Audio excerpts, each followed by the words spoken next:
Sideline of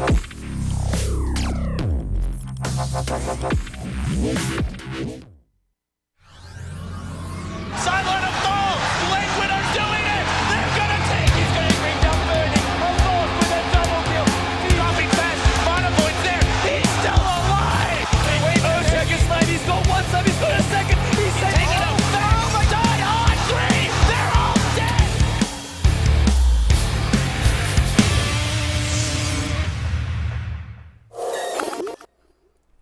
Hello everyone and welcome back to the Summit 2. We are in the C division and we're playing our round robins. We got 4 best of ones. We just saw Team Malaysia really take it to MVP Phoenix in a high octane battle, but now we're going to move on. Team Malaysia going at it once again. This time they're going to match up against Insidious Idol, who are currently standing 0-1 in their round robin, given that it was a bit of an oddball night last night due to scheduling and game delays. They unfortunately had to call an early forfeit, which is unfortunate, so they're going to be looking to bounce back. Casting for you tonight, it's going to be myself, Coddle Guy, and of course, joining me once again, it's going to be Blaze at Blaze Casting. Blaze, my friend, exciting game number 1. Are you looking forward to game number 2? Oh, most definitely. We saw some great plays out of Team Malaysia here earlier, and looking to see some more really just obnoxious play from them. They're going to move in, they're going to look for the kills, and they're going to make some cool things happen, and we'll see what Insidious Idol is bringing. As far as the matchup goes, I think this one is a little bit more skewed in Malaysia's favor. When it comes down to Insidious Idol's recent performance, it's just been plagued by instability. Like, I actually talk with Chu pretty frequently about strategy, and I'm pretty good friends with him, but when it comes down to just manpower, when it comes down to really just having that top tier skill, Malaysia's got you beat. I mean, this is a team of international professionals, and they are definitely going to bring it to you. So in City Idol, I mean, they do have this stand-in Rin that I'm not familiar with. He's a Singaporean flavor, a player that's friends with Miracle, friends with Chu. We'll see what he can bring to the table, but otherwise, yeah, it's going to be on City Idol to pull an upset here. Yeah, I mean, just looking over some of the odds over on the Dota 2 Lounge, if you will, it's about an 80% favor for Team Malaysia. So there's probably a lot of people out there hoping to bank on an upset and getting in those sweet, precious hats in their side. And we'll see how it goes here as we take a look now at the draft at hand. Insidious Idol, they pull out their 1-2 punch. It's going to be the Brewmaster Razor. But on the side of Team Malaysia, look who it is. Miss Death Prophet, notoriously known now in 6.82 as the top pick, top ban hero. And it goes without saying that there's a reason for that. Man, she can bring the pain.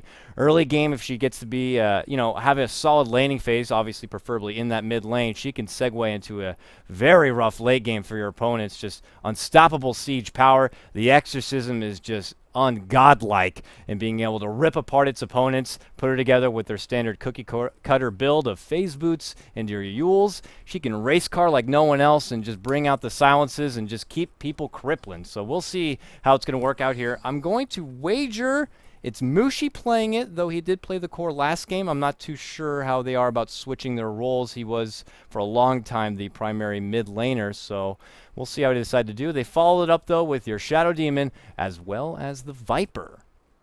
Yeah, this should be pretty interesting here. Obviously, the Demonic Purge and the Viper Strike are really good for kiting melee carries. That's ones that Insidious Idol generally have preferred to run for Chu.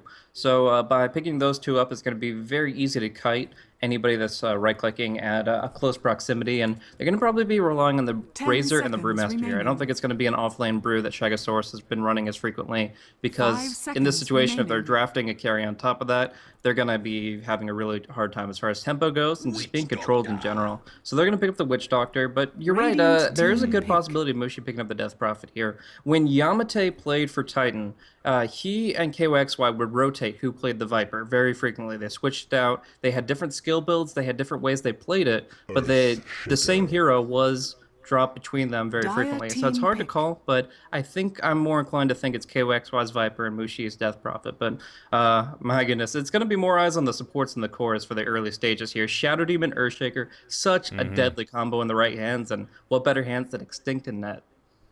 Yeah, we'll see how it works out for him. Shadow Demon, of course, can set the stage for some early contact, and Earthshaker, of course, we've seen in the hands of your big daddies for Team Secret. I even seen Navi 10 US, seconds do some remaining. formidable work with Way 2 and Korok, of course, and they can bring the pain with them. And we'll see how it 5 works out here for seconds Team remaining. Malaysia. On Insidious Idol, they grabbed that Witch Doctor. I can't help but feel like maybe we'll see a Faceless Void here. They Reserve could time. possibly use an offlaner. I know they have two primary mid laners in your Razor and Brew. I imagine one of those could pay a visit to the safe lane, Witch Doctor, and then of course a secondary support. And if they do decide to go with the old standard combo, since Skywrath Mage isn't available, they could line up an easy Death Ward with the Chronosphere on the side of Insidious Idol. We'll see if that's going to be the case. They're already starting to use their clock, but man, it's going to be a tough cookie to crack here. Death Prophet is one to build into some heavy tank, and a Viper as well. But lo and behold, it's the Krophos, and this guy, just earlier today, we saw the damage it can really do, especially in the later parts of the game. You get this guy an Aghanim Scepter, and you're going to be down for the count, and for a long time.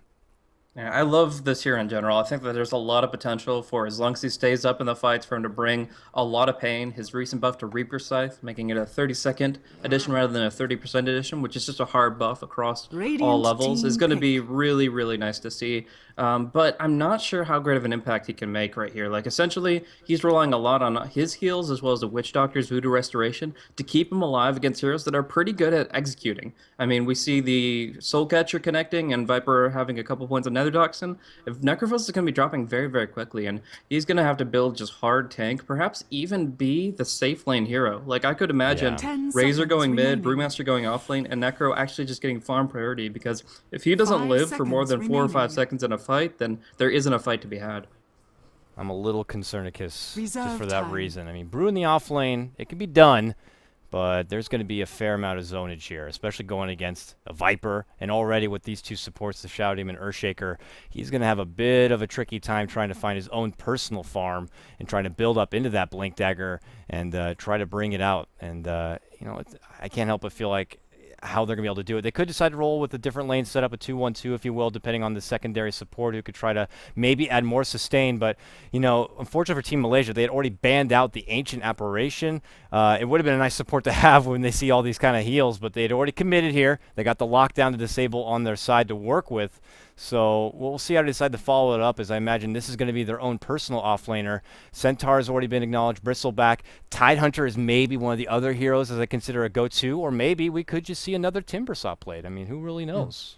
Yeah, it's hard to call. I mean, Ohio's definitely showing some versatility very recently. The puck is definitely something that we don't often see him on, so kind of spreading his wings a little bit, seeing what he can accomplish with a variety of heroes. But normally speaking, we're going to see the Nature's Prophet here for him. It's a go-to.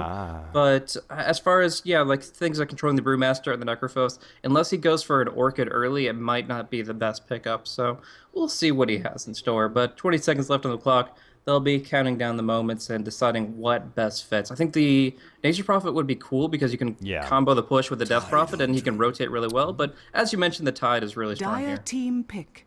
Tide's great. He brings huge team impact, great initiation. One of the few heroes that could stop this that they can't really commit to anymore would have been something like your Spectre with their Haunt and maybe a Radiance Burn. Your initiation's not going to be as good as you like from your Earthshaker and Tidehunter, but without seeing that potentially on the field, these two can really bring it home as the Bash Brothers for their team and set up some huge team fight.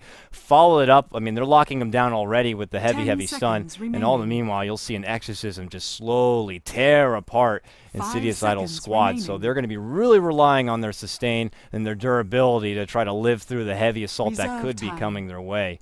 But, being on the Radiant side, Tidehunter has been not his old platinum pick that he used to be in 6.81. It's been more about your Centaurs, your more global impacts, but still a formidable hero to have. And a very dashing watermelon appearance on his side. But we'll see here. They're going to round it out. If there is going to indeed be the core Necrophos, they're going to need to get a secondary support.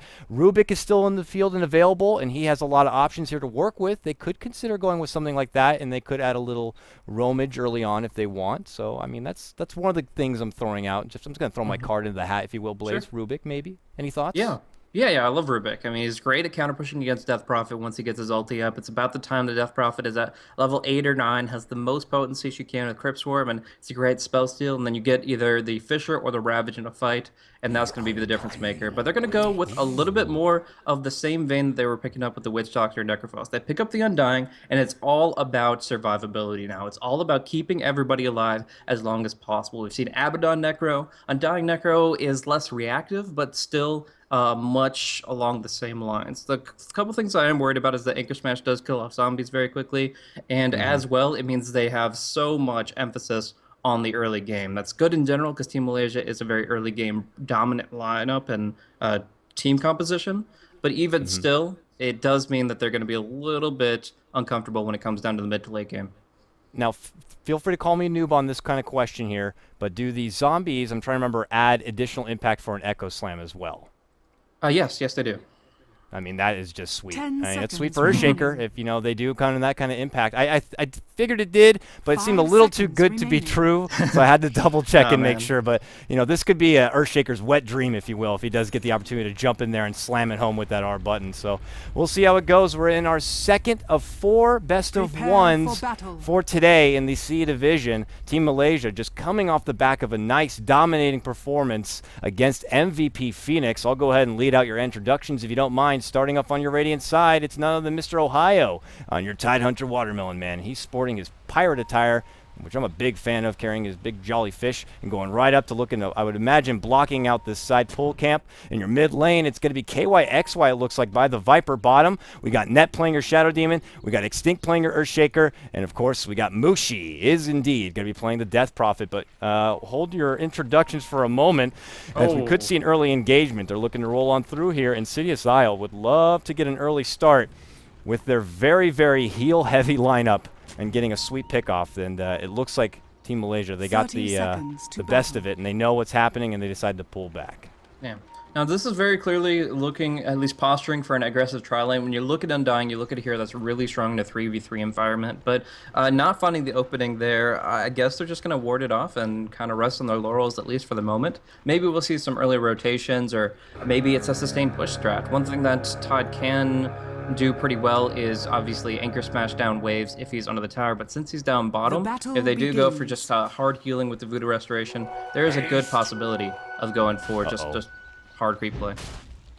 So Mr. Shag here gets a haste, but he quickly gets blocked out from that fissure. And just kind of, I'll just, if you don't mind, roll on through Insidious Isle. It's Shagasaurus going to be on your Undying. Right beside, we got Z-Red. He's going to be playing your Witch Doctor up here. Looks like they're going to try up this top lane. The one who I would imagine building up that farm is going to be Chu, playing your Necrophos, or Chu, I guess if you want to say it like that.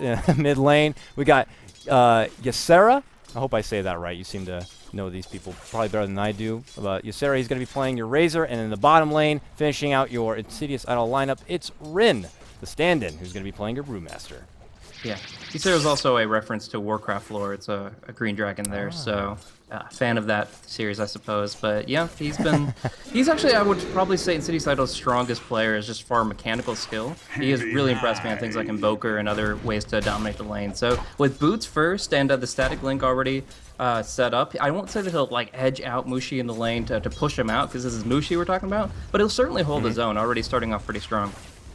Yeah, Razor versus Death Prophet, not really a stranger to seeing this kind of a lineup here. It could be a toss-up between the two, just kind of given in which side might get a little bit of extra support from their side, supporters on rotating in and adding extra pressure. So we'll see if we are going to see any sort of early movement. I'm trying to check out some of their pockets here. I'm not really seeing any sort of early smokes on the side of Insidious Idol. And for the supports of Team Malaysia, it's the same story. Actually, there's a smoke on net, so we could see some aggressive behavior from him. For now, though, he's just trying to get the creeps back in the favor of this bottom lane for Ohio to build up the farm. But he's adding really good pressure here on Rin, just throwing out those anchor smashes and keeping him back, while top lane, KYXY is trying to, prevent them from getting the easy pull camp right there, as he will get pushed back into the lane.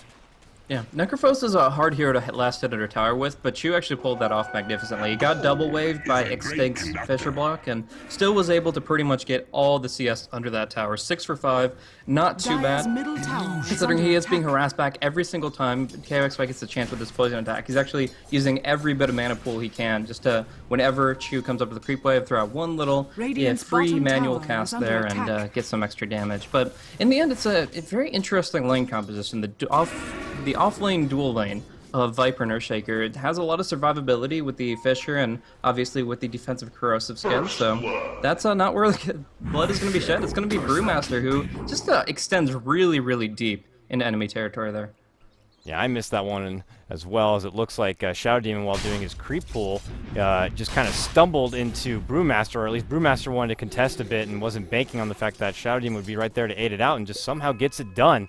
You know, sorry about the whiff on that one, but hey, first strike going to be coming out from Team Malaysia here on the bottom. They're happy to take it. There's a little bit of extra time for Ohio with that illusion rune to build up the extra bit of CS. He's already got a bottle in his stash ready to work with, as we slowly begin to see more of these side laners pick up bottles for themselves. I imagine that's a more of a testament to this new rune system, where we're going to see, more of them move out, build up the rune, contest it. But, as a caster, as a spectator, I love that implement. I mean, we see a lot more action happening on top and bottom river, every 2 minutes. So a welcoming addition, I guess you could say, Blaze, for 6.82 in my opinion.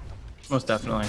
I think the reason that kill happened down bottom is the fact that the Brewmaster was assuming the Tide would just be going for the standard Kraken Shell plus Anger Smash build-up, but following Disruption with a Gush is something that we used to see very frequently from support Tides. It's actually a really good combo. The negative armor with the illusion right clicks, they drop very quickly, and it's very easy to underestimate. So, yeah, just getting that one extra value point in Gush to start things off allowed them to get a very clutch kill. Rin will still be able to snag a few creeps on his way around, but he does have to play a little more cautiously. Will cover up the haste rune, but not going to be able to give it to Ysera here. He does have to pick it up for himself and probably head back to base to recharge. Yep, he'll just use that extra bit of speed to hustle himself up to the base, regen up a bit, and make his return at the bottom. But this is still more space for this Tidehunter, who's 15-2, build up that farm. And we'll see if he decides to blitz forward towards that Blink Dagger. Your top CS right now, though, is that Necrophos. Not only sporting a nice 21 CS, but a good 10 denies as well. So, and those denies make a bigger impact in recent changes and can really affect the Viper just a nice little bit. So he's getting the space he needs from his allies right here nearby, just zoning back the Viper from getting anything done. Viper only 3-2 here, so KYXY struggling a little bit as we were expecting, and it's more just this Earthshaker, the Extinct, just kind of waiting on the side, getting what XP he can, but he's like the safety net for Viper in case they do decide to make a strike. Sure. And the reason why those denies are so important for Necrophos is the Sadist passive. When he gets the deny, the last hit on his own creeps, he still gets the regen bonus, which allows him to sustain, use spells more frequently, and so on and so forth. So he's going to prioritize that, and that will force KOXY to just not only lose Creequilibrium, but also lose out on some very important experience. But in the end, KOXY is a core player who is always ready for a comeback. I've seen him play offlane Lycan, get 0 CS for 15 minutes straight, and then he just goes into jungle and suddenly has 100 5 minutes later. Like, it's absolutely insane how he can just pull farm out of absolutely nowhere. We're going to see a TP rotation, though. His bottom is being pressured hard with the Ravage. Yeah, big Ravage jump in there on Rin, and Rin, of course, not level 6 quite yet. Doesn't have Primal Split, but a good rotation to come in, and now net now. A bit of pressure. One more auto attack possibly? Nope, not enough, as he does manage to slip away with about, 6 life there before he ends up going down, but they actually do manage to pull down the Brew there at the end. Brew falls, make it 2 kills all day now for Team Malaysia, as finally Ohio, who does pick up his own Ravage, puts it right to work and gets the objective complete. Yeah, we're going to see Ysera bottle up a haste or a regen rune, so maybe there's some chance to bring down Extinct here. He is only level 2 after all, but in the end, he doesn't have phase boots just yet. Has 850 out of the 900 gold and isn't able to run down opponents just yet. So you can kind of make those little errors where you try to fish for an opportunity in the river and still come out unscathed, as there's just no way to stay on target here. But yeah, great play, great use of the level 1 Ravage. You're happy to get a solo kill out of that and shut down the Brewmaster once more. He really is going to be the one that gives space for Necrophos in the team fights, and not in this case, as he's just been shut down so hard. And we'll see Net rather make his rotation to mid lane. I was maybe thinking they would try to make something happen here, but he just hands off what looks like a ward to allow Mushi to get a bit of extra vision there on the top. So that's going to be nice and crucial for her. He hands off the other ward. Imagine they'll put that elsewhere, maybe some extra rune vision for them, as they are lacking that. Also, it would appear that, KYXY made the rotation actually to the bottom. This leaves no one here in the top lane. And Necrophos is still going to continue to find the farm he needs, but it is a Necrophos after all, so not someone we get to see too much on the playing field and how much they can contribute later in the game, except for, of course, that match earlier today. I believe it was in the hands of Alliance, but they're making Rin's it go here on pretty much bottom. dead here.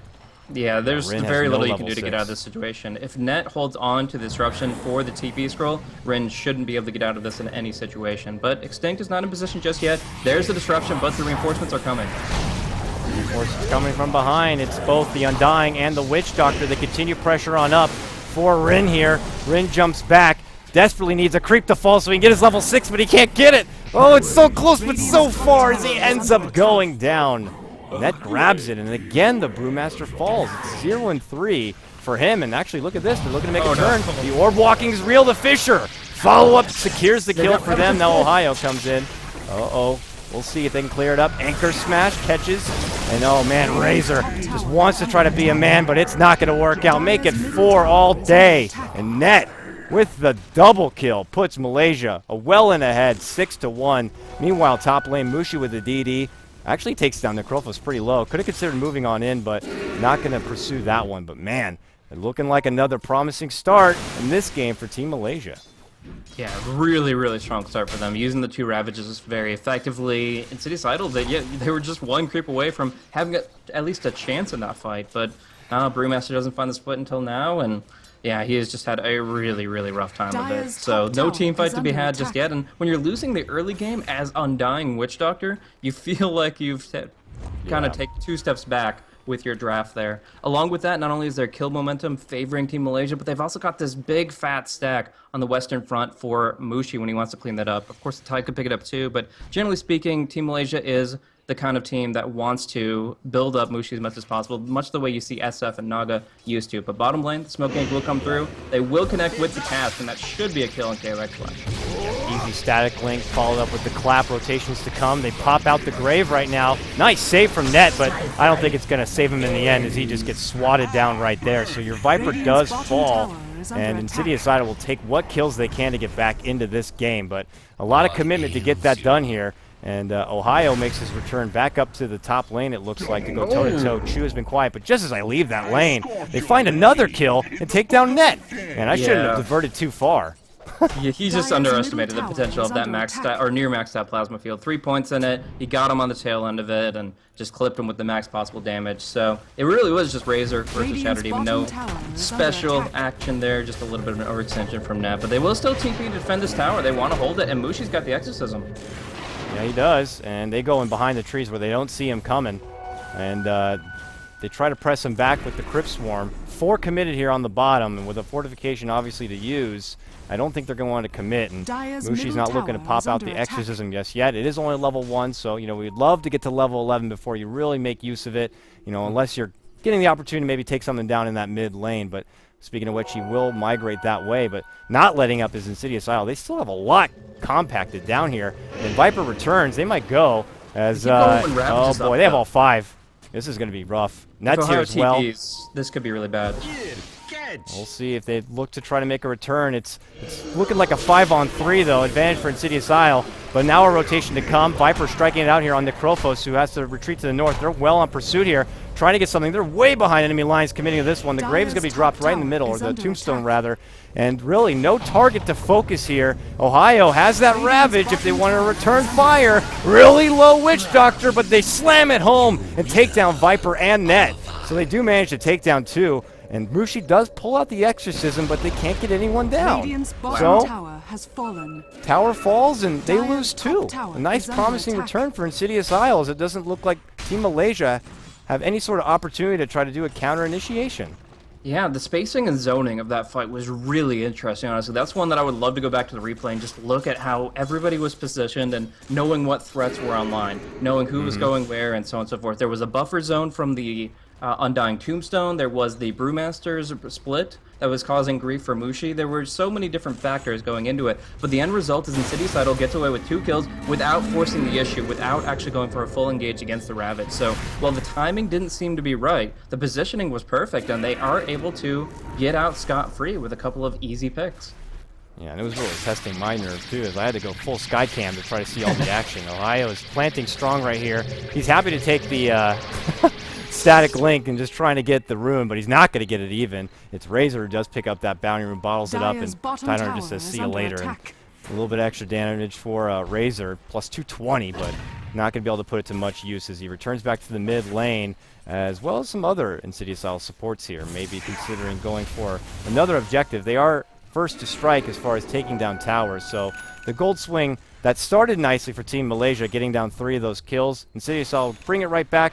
Top, Razor's going to actually take both of them as he gets the DD as well, and we'll see if he puts it to use. He's actually going to be the mech holder for his team. There's a lot of, I guess, candidates for the mech on their side, but he will be the one to invest in it. So this opens up some different item options here. You know, your Undying can now go right for his Agnum Scepter. You know, Witch Doctor, he's probably going to be the ward guy for a little while, I would imagine. But even the Krophos, who might be one to pick up a mechanism, can now just go right forward for that Agnum Scepter. Yeah, we'll see exactly how what he wants to, if he wants to just hard rush it or pick up maybe a 4-staff beforehand and just get it up casually. Right now, it's gonna be a Ring of Regen up for him, so maybe that's gonna be what he's looking for. But in the end, the Aghanims is gonna be coming out.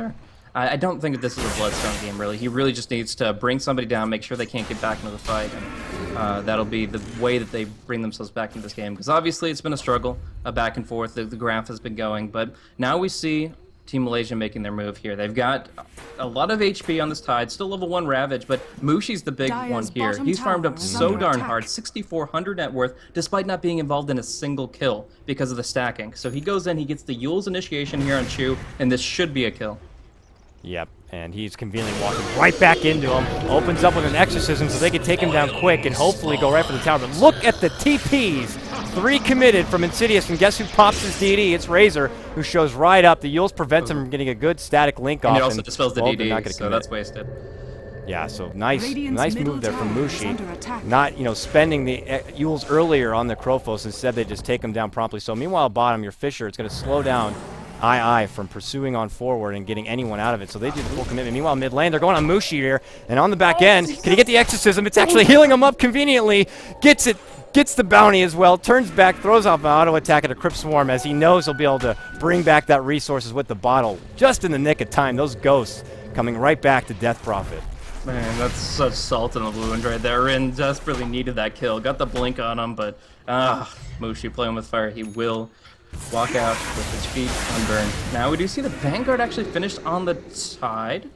Gonna go for the Crimson Guard, I'm sure, but it's still a very interesting pickup, considering that half of its, well, all of its passive benefit is nullified once your Kraken Shell's maxed out.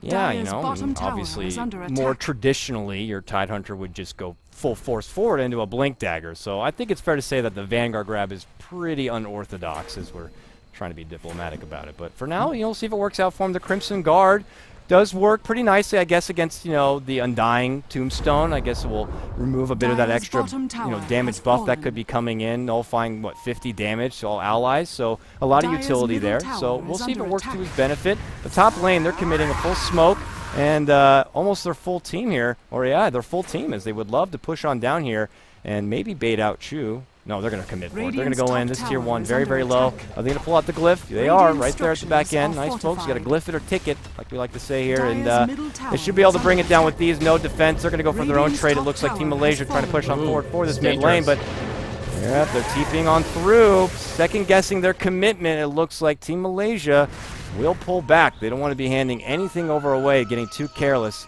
And, already with their early advantage as far as takedowns, it would be rough to come back if Insidious Isle do pick up a couple of kills and swing it back their way.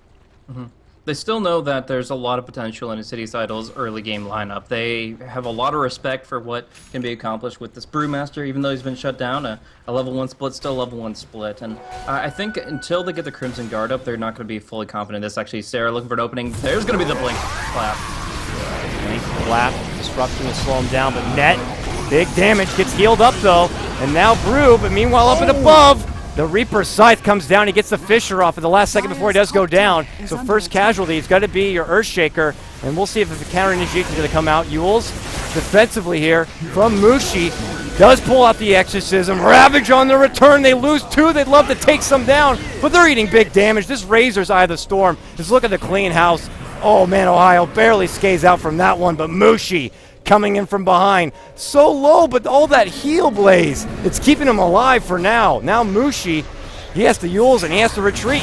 Oh man, Plasma Field to fly. Very, very low. He's going to bank on the fact that these Exorcism Ghosts can heal him up. They do manage to take down 2 at the back end of that one, making it a 2-for-2 trade.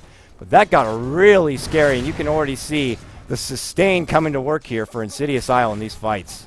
Most definitely, but it just wasn't enough there. In the end, Mushi popped an Invis Rune with an Exorcism, so he's able to play behind enemy lines until they dropped the Sentry Ward, and he was able to do a ton of damage. And it was actually an understated thing from Net, the fact that he has max Shadow Poison right now. He got 5 stacks on the Razor. It's gonna take like a third of his health bar easily, even with him having the current heal and sustain that his team provides. It's still Shadow Demon that does more damage over time. And as the fight prolongs, no matter how much you heal, you're still going to be hit hard by that magical nuke. So a lot of factors coming into play there, but in the end, I think Malaysia do pull ahead in that, and they are going to be finishing up that Crimson Guard, which I think is really, really important. It's not specifically great for the Tide, but for the team as a whole, because a lot of people don't actually know that the Brewlings, which are going to be coming into play more and more frequently, the Earth and Wind Pandas are both piercing damage. They do 75% damage to heroes, and then mitigation comes into play. So if you block 50 damage on top of that,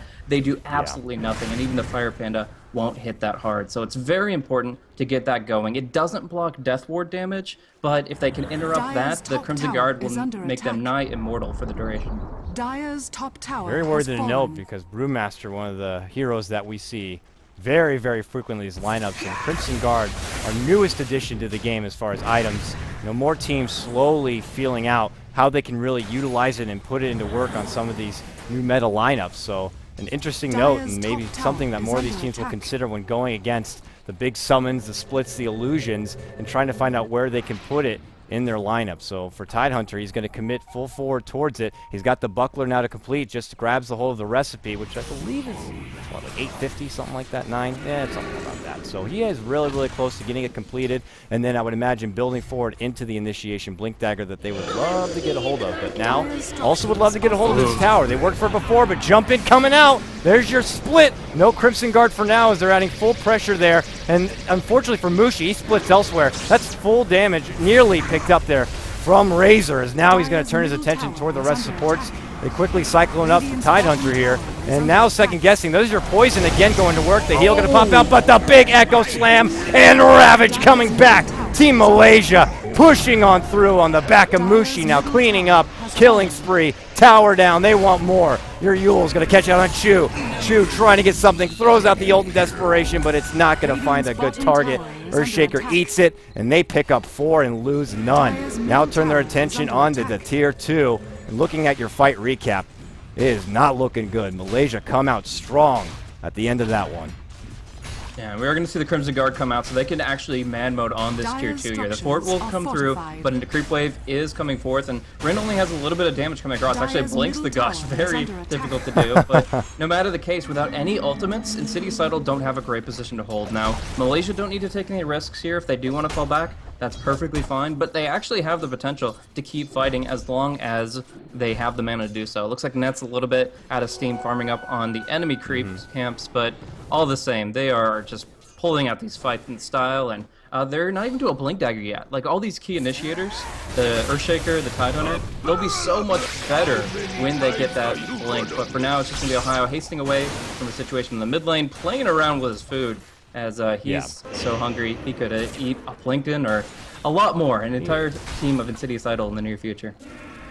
Yeah, he's very confident and eager, and knows he has that haste to fall back on to get away in case there is pressure added. So he just gets what he wants here in the mid lane and starting to build up on the back end of finishing his Crimson Guard. Extinct had been farming the bottom here for quite a while, so I imagine he would love to get a hold of his Blink Dagger. He's actually about to have it in 10 gold, so nice big return. He'd only pulled off a very nice Echo Slam in that previous fight, but now be able to benefit from a proper initiation, a proper jump. So put that on the back of your Ravage, and you know, we already saw the early makings of huge team fight there from Team Malaysia, and that's going to get better and better for them. As you know, the other thing where it can come back to bite them is if the team fight does not go in their favor, you're expending a lot, and it opens an opportunity for Insidious Idol to come back. So if they can survive, if they can pull out those heals, that big sustain that they built this team with, you know, they can fight back strong, knowing that Team Malaysia will not have those very, very precious ultimates to use in the next fight. We're going to see KYX confidently move up to the tier 2, do a little bit of nether toxic damage there directly, but it's all but Mushi that are going to back him up. Mushi can TP to the tier 1 in the mid and get there pretty quick with his over 500 movement speed when phase are active, but at least for the moment, it is going to be a 3-man movement +1 as X-Tank picks up that Invis. So we'll see if he can make the ground shake a little bit, but they do want this tier 2 tower. They do want to kind of cement their advantage here by limiting movement from Insidious Idol. And we'll see if they can succeed in that. It's Extinct who's nearby, scouting it out with his Invis. Throws out the Fissure here. Uh-oh, Undying. Nice Soul Rip, though. We'll heal him back up. And with the Witch Doctor right there, pulls out his own Restoration. Very low. Jump back coming out from Rin. Mushi already going to be very low here. Has Exorcism forced to pull out the BKB, but it's not going to stop the Scythe. But with the heal that come out, that Scythe is not going to be doing anything effective to him. So nice defense play happening out, and they're going to stand and persist here. Exorcism still online and available. Ohio's Ravage is up and available here. You got Extinct waiting in the backdrop. He's got his own Echo Slam. This could be a big team fight in the making. And they pull the trigger and quickly take down Undying. A jump in, quick Yule's return. There's your Exorcism going to be popped right now. And now Rin. Silenced up, trying to retreat out. A quick buyback return though. Uh-oh. This might be a dieback here. He's doing big damage to Skos. Oh, he gets healed up. The Restoration putting in overtime right now to heal up the Undying. And as they fully back the rest of Insidious Isle, they turn their attention also towards this tier 2. They'll be able to clean it up with one more strike. Trying to deny it though. Nice deny from Chu there.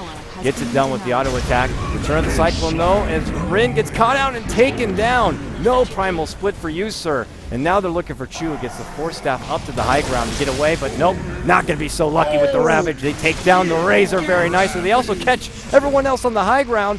No respect, they're moving on in, ascending the staircase, and they also clean out the Witch Doctor. 3 down now. Team Malaysia lose no one. Actually, make it 4 if you count the first Undying takedown, so big team fight again. Oh, man. Fissure. Catch out. He was Fissure towing the line here between Yule Scepter Death and not, but Extinct pushes that line so much further with that blink. So they're able to bring down the tower. Chu is back in full mana and HP, but if they can chain just combo on him, get the silence off, then he's dead too. So they're not going to force the issue here against the Brewmaster up against the Death Ward, but it's important to note that they just negated so much potential from Insidious Idol there with their quick pickoffs, just making it so their ultimates were really non-existent. I mean, Chu did get that Scythe off, but it's important for the viewers to note that although the stun goes through BKB, the damage does not, so the Aghanim Scepter so far has been worthless, and yeah, it's just a really hard time here as Malaysia have already broken into the base. And as far as item progression, it looks like Mushi's going to be that much more tanky as he does pick up the heart and complete it on the back of all those kills and the tower takedown. Their team increasingly getting a lot more wealthy. Viper also completes out his hood. Going to progress that forward into a pipe, which he's actually very close to, so that additional magic damage coming out from Insidious Idol going to be nerfed down. So put that together. You got your Crimson Guard, you got your pipe, and a mech. That is a lot of active utility in these team fights that allows them to get so much more durability. And it's clearly working out for them as they did not lose anyone for 2 straight team fights. So a team on Insidious Idol who I was expecting to have all the benefit from those heals and sustain, it's looking like Team Malaysia have a lot better as far as item investments. But here we go. Smoke. The Shaggle leads out the front, gets out decay on KYXY, and they're second guessing on their commitment as they do not pull on forward. They would love instead maybe to get Extinct, but they're not going to catch anyone. So this Smoke going to lead to nothing, as instead they'll just take what farm they can from the enemy jungle. In my opinion, that was the make or break Smoke play. Like, if they got something out of that, they could find themselves back in the game. But right now, a pipe's about to come out on the Viper. We've already mentioned the Crimson Guard a couple times.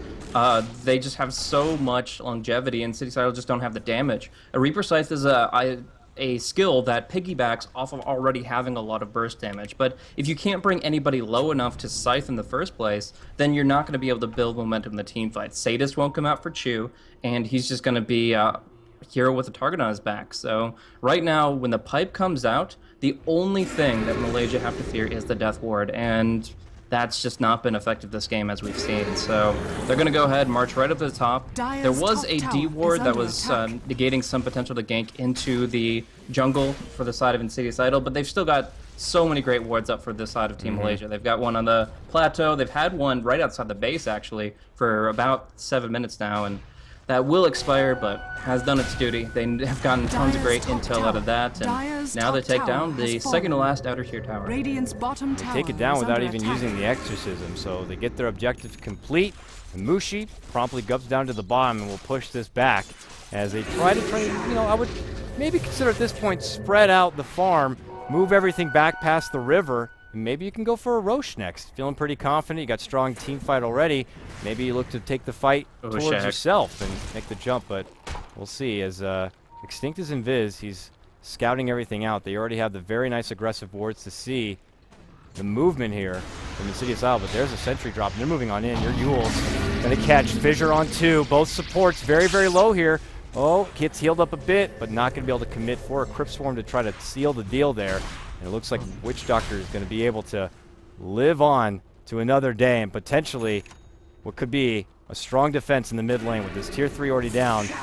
Team Malaysia clean out a big fight here on the back of that Ravage, that Echo Slam, everything up and available. They have cleaned out this set of racks, maybe even 2. Yule's going to catch out, and oh man, poor Chu in the front. Nice Force Staff though, pulls him back. They drop the Tombstone, but Tombstone's down. That's a free 125 gold if I ever seen it. Cyclone going to move on in, catches out, but I imagine here comes your Ravage shortly to follow here to try to make a game changer play. You're piped. Your Crimson Guard all popped, so the damage not even coming in. A very, very low Extinct. Going to get caught out here from Shaq, but looking to turn back. Oh, Ren trying to get the finish off. It's not going to be there. Now they're trying to retreat down and into the bottom. Meanwhile, in mid lane, they're still pursuing on in. Mushi, the Exorcism is going to expire. Just trying to catch anyone out with the Crypt Swarm right there, but they're still holding strong with all that benefit from the big item farm they have. They're just going to start taking it to this Rax. And remember, Primal Split already used. You know, Eye of the Storm has already been used. That Krophos is there. He does have Reaper Scythe, but like you said, man, how are they going to bring him down to the point where you could just kind of finish it off? Jumping clap. They're just trying their best to keep him back and relieve the pressure, but it's not happening. These racks are slowly being withered down. Yeah, they do have the mech back up, so they're going to start getting more aggressive, but it needs to be Z-Red to pop this big Death Ward right here. We'll see. Jump in from Rin. It's the clap. It's KYXY. He does get saved. Your Fissure and Force Staff helps him out in getting out from that base. And Insidious Isle need a second guess if they want to pass out the front gate here and into Team Malaysia's new territory, as they will just continue to slow siege this one out. I mean, by this rate, Tidehunter still hasn't even used his Ravage. Same for Extinct. Their big ultimates have not even been expended yet. And that's a little troublesome here. Oh, man. Nice save there. Undying. Oh, nope, not for long, as he ultimately gets taken out now. Yule's also there on Rin, who has no more mana to work with. He needs to consider going back just to get a little more resources, or at least pop the wand or something. But, again, slowly sieging. Team Malaysia is so confident. They're not looking to pull back whatsoever. They got something they started and they want to finish it, and that's taking down both sets of racks. And if they can get some kills here and make it that much more devastating, they would be happy to. Yeah, Insidious Isle can delay and delay, but they just can't prevent this. They can't bring anybody low enough. Every time the Tombstone drops, the Crimson Guard comes out, so the zombies do nothing. The Brewlings would do nothing if they came in too. It's just essentially the only way they can make anything happen is with the Death Ward, but what do they have to stop Malaysia from just walking away, to just disengage entirely? They have the Flesh Golem and they have the Brewmaster, but so far those have proved ineffective at closing the distance and staying on their targets, and in the end it seems like Team Malaysia just kind of playing around with them. So long term, they take the racks, they get the Shivas up on the Death Prophet, and it's going to be a desperation from smoke from Insidious Idol. They have to make something happen here. Huge advancement in net worth now for Team Malaysia for the second game straight, pushing past the 20K mark in their favor, and are very familiar with holding on this kind of a lead. I mean, when you're at the point when you take out a set of racks and you're not even expending your Echo Slam or Ravage, things are looking good, and this could be the all or nothing play that Insidious Idol want. They smoke up, they blitz right towards this top lane, but Team Malaysia, they have vision, even inside the own base of it, and they see that they're not there. They know something's happening. They see Tide, and they're going to look to make a go. Extinct comes in, big Echo Slam, catches on 2, and the Ravage follow-up. Oh, the Scythe comes out, but once again, it's not going to even enough to even take anyone down.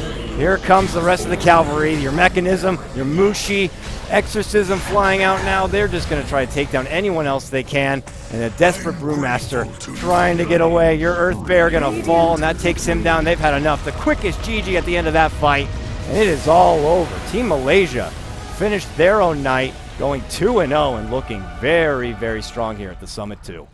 Most definitely. Deserved wins all around. Some great just game sense and strategy when it comes down to looking at the fact that there was so much invested into the Necrophos. Nobody was higher than 300 GPM on the side of Insidious Idol other than Chew. But because they go ahead and they draft survivability, they draft immortality, they go ahead and just prevail without losing almost any lives here. They get 3 deaths on Viper, on Shadow Demon, and 1 on the Earthshaker. But across the board, they play a keep alive game, even better than the heal lineup that we saw drafted. So Team Malaysia earning every little bit of victory here. 32 minutes, this game, easily theirs.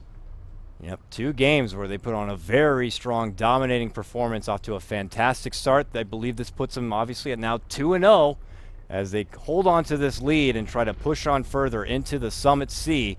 And maybe one hope to come very over here to the LAN, to the BTS house, and duke it out with some of the best from around the world. We got more Sea Dota action coming your way. We got 2 more matches.